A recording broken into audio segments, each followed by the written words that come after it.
पुरी रे बेआईन बाण गोदाम ठाब होईची। अभियुक्त अजित सेनापति को अटक रखिची पुरी पुलिस। पुरी नवकलेबर रोड रे एही बेआईन बाण गोदाम बहु दिन चली आसुतला। नवकलेबर रोड साई रे भितरे एही बाण गोदाम चली आसिथिले स्थानीय बासिंदा एहार टेर पाई नथिले। पूजा सामग्री दुकान नारे एही बेआईन बाण गोदाम चलीथिबा अभियोग होइतिला। कुंभारपड़ा पुलिस घटनार तन्न करी जांच करने सह लक्षाधिक टंकार बाण एवं कंचामाल को जबत करथिला।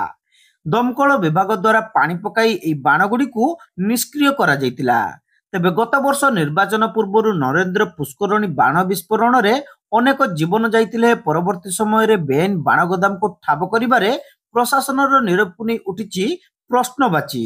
तुरंत पुरी पुलिस घटनार तन्न करी जांच करने सह समस्त बेआईन बाण गोदाम को ठाब करने सह जो माने एभली कार्य करुथिबे सेमानक विरोध रे दृढ़ कार्यानुष्ठान ग्रहण पई साधारण रे दाबी होईची।